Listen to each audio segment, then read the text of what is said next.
G'day folks, well today we're going to solve the Master Skewb, and I really like this puzzle and going to do it in a way that avoids the dreaded 3-corner cycle at the end. And it's quite possible, if you can imagine the corners like that with all the centres and the edges still solved, those 3 corners need to cycle, and this has caused a lot of trouble, but it doesn't need to. And I'm going to show you exactly how to avoid that. It's incredibly simple. Just a couple of sequences that we'll be using before we begin. One of them that I want to show you is if you can focus on that, and that strip. If I do one of those movements, all it does is cycle. It actually cycles some corners as well, but that's irrelevant for now. It cycles those strips around in that direction. If I do another 2 of them,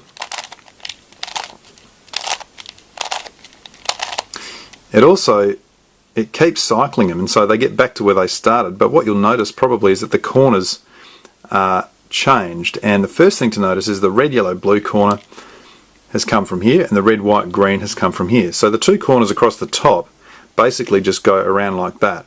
And the important thing is that the colour on the top stays the same. The other 2 corners are these 2 corners here, and these have just swapped as well. And I'm not that concerned with the colours because we won't be using them that much. So I'm going to just put those back.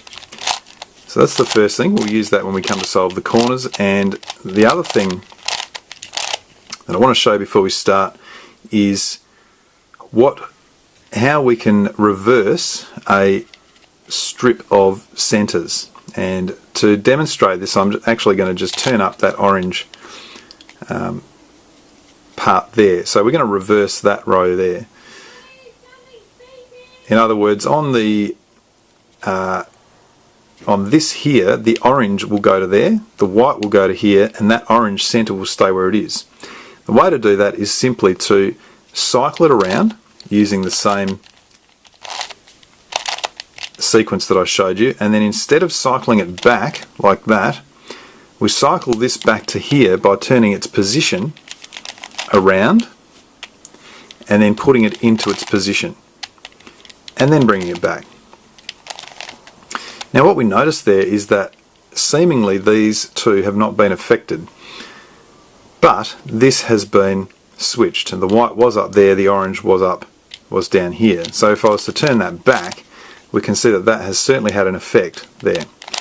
Now in actual fact, this one has been flipped as well, but we just can't see it. This one has not been flipped. So all of these things will become important when we go to do the solve. Let's scramble it up and get going on that. And yeah, as I say, this solve will avoid having any concerns about not being able to place corners at the end, which I guess is the dreaded parity problem that you may have come across, may have read about or heard about, and it's quite amazing how simple it is to avoid that. I just want to try and break up some of these blues. I don't like them. It's probably nearly scrambled enough. I just did that. I reckon that's good enough. Okay, well the first thing that I want to do is place some white edges, 4 white edges, and I've got 2 here, but I need to check whether they're in the right positions. The way I can do that is to check for a corner. Now I see that this corner here is actually the yellow, orange, blue. So if this was a yellow orange and this was a yellow blue piece, they would be correct. But the fact that it's a yellow corner and this is going to be the white face tells me that one of these is in the wrong place. So I just choose one of them. Let's choose the white orange. So if that's where it needs to be, then the white blue needs to be opposite it. It needs to be over here. I can fairly straightforwardly get it over there just by carrying out edge piece series, just to turn it across there. So that's now in the correct place, and I can find the white, blue, orange corner, and I'll see that the blue will be on the left of the orange. Let's do that. There it is, white, blue, orange, blue's to the left of the orange. So I've now got those 2 in the correct position. Let's locate another one, The white green has to go up here, and I just want to turn it up, but before I do, I move these corners out of the way so that I don't displace them, and that leaves us with one more corner to do, the white red, which is down here. So I'll turn that up, ready to turn up here. Once again, turn out of the way those edges and put it back in. And what we've done now is place the 4 white edges. It doesn't matter that these are also placed, that's irrelevant at the moment. Now, trumpet fanfare, this is the part where we avoid the parity. And what we want to do is basically place our white corners where they need to be. Doesn't matter about orienting them, just place them. So this is the white, green, red. So I'm going to just move that to there and then turn it around to here. That's now placed. The white, blue, red needs to go down here. So I'm going to just put that into position. The white, green, orange needs to go to here. Put that into position. And the white, blue, orange needs to go down here.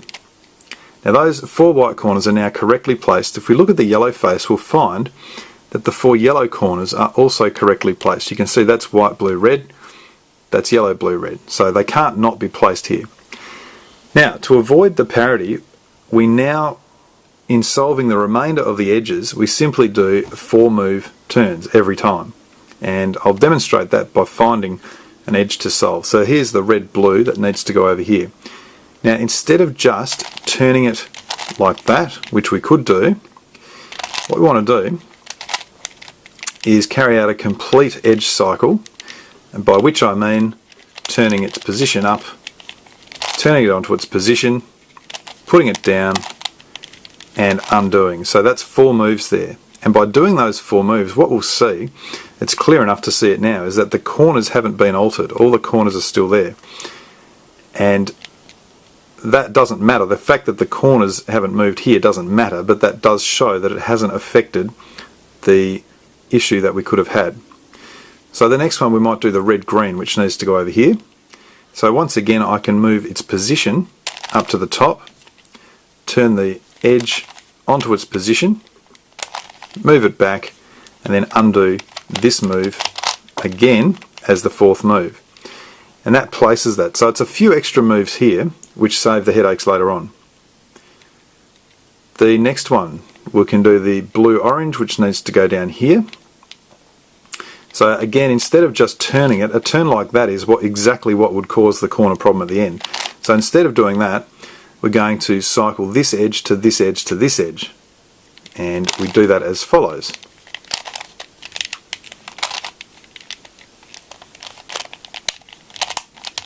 Like so. That blue-orange has now been placed. The final one here is the green-orange, and where's that? That's over here. So once again, we'll turn its position up, put the edge into position, turn its position back, and complete the full sequence. And we can see that these middle edges are now placed. When we get to the top, there are really 3 possibilities that can happen. One of them is all the edges will be solved. I think that's happened once to me in all the solves I've ever done.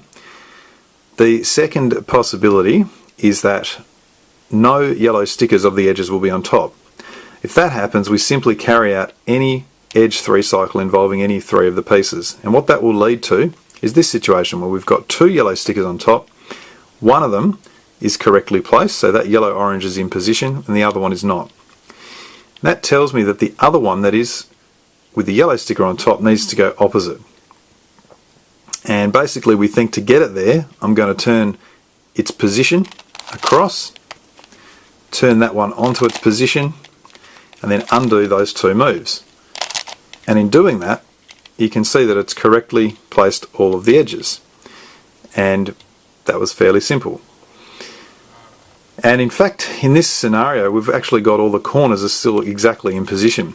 Now, we've avoided any possibility of the corners going wrong now, so all that's left is to solve the centres, followed by the corners at the end, but that'll be fairly straightforward. The way I like to do the centres is to actually first place the middle centre, and so I'm going to do that by just cycling around. I can see the yellow centre is already in position. I'm matching it up with the edges, by the way, not the corners. So I might get this orange center into here. I'm going to displace the white one. In fact, what we can do, this red one's in place, the white one's in place. The three centers are the orange, blue and the green. So instead of disrupting the white one that's already there, I'm going to just bring down that as a setup move, and we'll now cycle the orange to the blue to the green, and that'll place them. And this is where we just simply carry out this move there. We can turn that back as a setup, and we look around now and all the centers are placed, and it actually looks like a much more solved cube. Now, the phase of solving these parts here, there's a couple of techniques that we can use, and they're both quite simple, and we can start with any face we like, but I normally like to start with faces that have hopefully more than none of these done. So I could choose the orange here or the blue, even the red is a goer, even the white's a goer, that's good. So it doesn't matter which one I choose. Let's choose, just trying to think if any of them is going to be simpler or harder. Let's choose the red. This will enable me to demonstrate the first main technique, which is the following. If I turn this face up to here, what I can see is that the center there has put itself next to this outer center, if you like. Now you remember at the start of the video I told you about flipping one of these triplets. In other words, making the orange go there and the red go to here. If I was to do that, you can imagine the red's here. When I turn this back, let's place that red piece. So that's what we're going to do. Turn that up there and then flip this row. So how do we do that? Move it out with an edge piece series and then put it back in, but instead of turning it back in directly, we turn its position across, turn it down onto its position, and then undo those moves. Having done that, we turn it back, and exactly as I said, that center is now placed. Importantly, all the edges are still placed as well. So that's the first technique. Here's another technique. We can now turn this red center around to here, and we see that we've got a red, white, green. If I reverse this center, that'll also place the red over there and the green back to here. So that's now what we're going to do. Take it out and then put it back in, but putting it back in by turning its position first and turning that down, undoing those moves. Having done that, I can undo that setup move, and that red face, apart from the corners, is now completely done. So that's, I guess I said there were two techniques. I've probably showed you two. There's probably another one that we can encounter later, but we're going to continue solving that in this manner. So the next kind of thing we'll do is, here's the third technique. I can see that if I turn that up there, it will enable me to switch this layer, but I'd like that blue center to be here before I begin. So the only difference is I turn that up and then turn that one up, and that now will enable me to switch that. So let's go ahead and do that.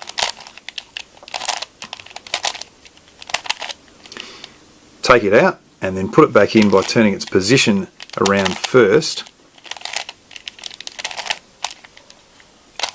Undo that setup move, and the final move to undo was this one up here, and if I get stuck onto which way to twist it, I need to look at the edges here and say that that's the orange face, so I need to end up with two orange edges there, like that. And that's done. So finally we look at the blue center here and we find out where it is. It's right over the other side of the cube. That's okay because I can do the same technique that I just did. So I think that if I turn that up there and have that final blue center in position, I will then enable myself to switch it. Now, one thing to note is that this red face is done, so I don't want to involve any red pieces unless it is the following scenario. If I'm taking this out onto that piece and that's red, that's okay, they won't flip. However, this one will flip and that'll stuff up the red centers there. So that means I don't want to use that one. So I'm going to turn it around to this side and think about using some method over here. Now, I can turn that up there and it won't flip that one, but it will flip this one. So that tells me that I turn this around and make that the piece that I turn it onto, because this one won't be flipped. So on we turn, and now the position, return it back to its place, and you can see that that's still there, that hasn't been flipped. And if I now think what I had to do to undo that, that turns first, and then the final part I can see by just matching the colours was the red. And so that's done the red and the blue faces. So the next thing I'd look at would be any face that's either this face or this face. In this case I'm going to do the yellow because I've got two centres already done. That's the only reason. Oh, I guess I could do the white as well, it doesn't matter. In fact, let's do the white. We've got a white centre here, so we can simply turn that around and now flip that row. And here's where it starts getting a little easier, because it doesn't matter whether I flip any of these because they're already done. So I take it out and then turn the position down and then undo any setup moves, and that's placed that one. Where's the final white piece? Over here. Now this is a scenario where again we can put that white centre here to begin with and then turn up that position to flip this triplet here. Now we've just got to have a little think about what we've done and what we haven't done before we do that. I've done the red and the blue, so they're the faces that I don't want to end up flipping. Any face which has a red and a blue I don't want to flip. So I'm going to carry it out over here. Once again, I'm going to have to involve a white piece, so I want to make that, if you like, the second piece, the piece which this turns onto. So here we go. Taking it out and putting it back in the other way, and you can see that that hasn't touched that. Now undoing the setups, that's an obvious one. We now look at the edges to see the other one, or in fact we can look at the colours here, and what we see is that's fairly painlessly done that third face. Now things start getting even easier, if you like, because it's easier to see what's going on and there's only so much that we can do. So I would probably look at this one and say, let's kill two birds with one stone here. If I turn this up onto that face and flip that, the yellow will go here correctly and the green will go here correctly. So that's what I'm going to do, and I don't have to think about these because it doesn't matter if they flip.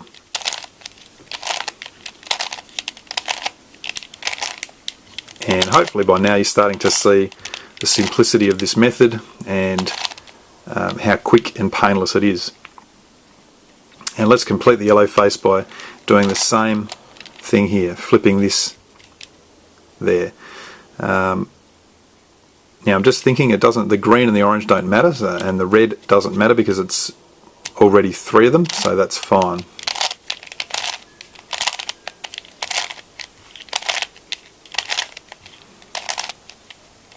Turning that back, and that's completed our fourth face. So that'll leave us only two faces, and it's looking pretty good. So once again, we just look to see what needs to go where. If I turn this corner over to here, I know that I'll flip that, which will place the green and place this orange here. So that's how I think about what I want to do.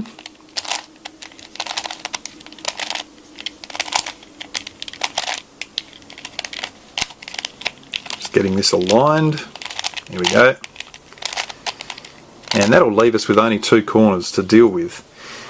Now these two corners are sitting here, which is not ideal. There's no quick way that I can deal with this, because if I turn, sorry, I say corners, I mean centres. If I turn that on like that and flip it, that's not going to change anything.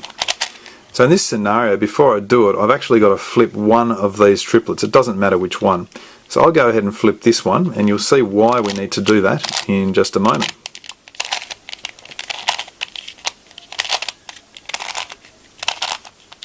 There we go, and the reason for doing that is that now I can turn this up here and flip that triplet, and that'll complete the centres. So we'll do it over this way because we know it doesn't matter about these ones.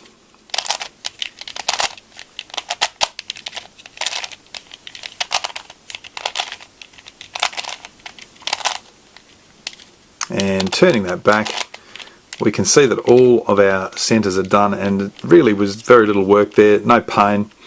And that leaves us with only the corners to do. Now these corners, we'll find that they'll always, if a corner's out of place, such as this blue, orange, yellow, the only place it can go is across a diagonal somewhere. So in this case, because it's blue, we know it must belong down here. And I look there and it's blue, orange, yellow. And so we're going to use that routine before, and you remember the routine I showed at the start swaps those two and it swaps these two. So all I'm going to concentrate on is swapping these two, and obviously the blue, red, white needs to go here. So let's swap those two first, and we simply carry out 3 of these.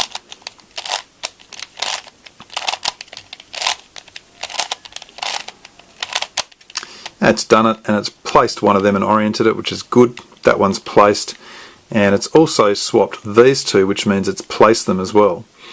So there'll only be one more of them to do to place the corners, so we find the green, white, red, which must go across to here, and that'll swap with that one. And because both of the green colours are on top, we know that it's actually going to correctly orient these corners as well. These two here will swap, and I have a feeling that it will also correctly orient both of them. So we'll see if we can get 4 placed and oriented here.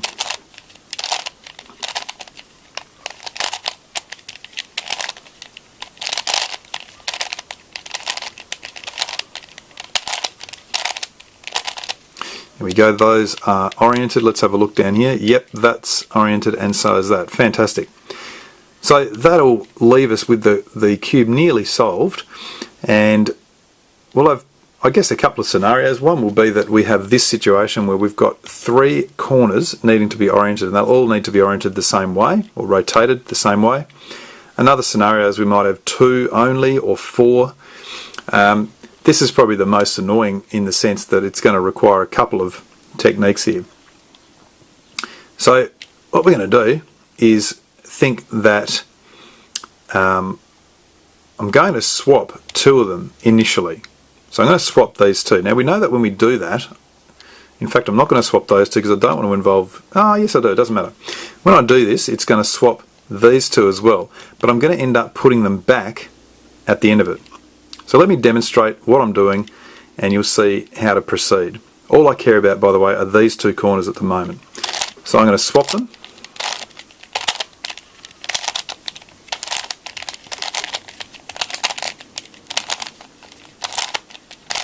Very simple. I'm now going to look at the colour of that sticker on top there. Notice I'm not even caring about what happens down here. All I care about is these 2 corners. The colour of that sticker is green, and that needs to go back over here. So I know that there is a green face.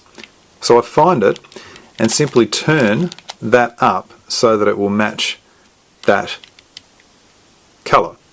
And then I swap them back.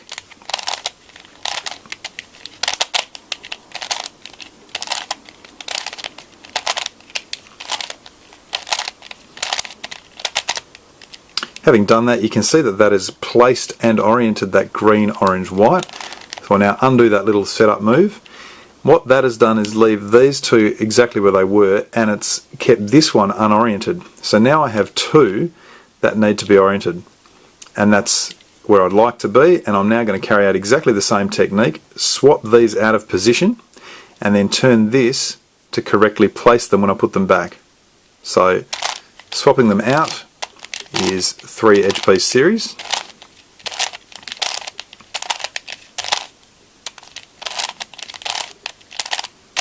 And now I look at the colour here, and notice that these 2 corners, by the way, are out of position, but that's okay, they'll come straight back into position. The colour here is a yellow, so I find the yellow face, turn it up to the top, and this time you'll notice not only will the yellow place over to here, but this sticker is a red, which will then come and correctly place and orient back to there, because it's impossible to have one corner only out. So now we swap them back,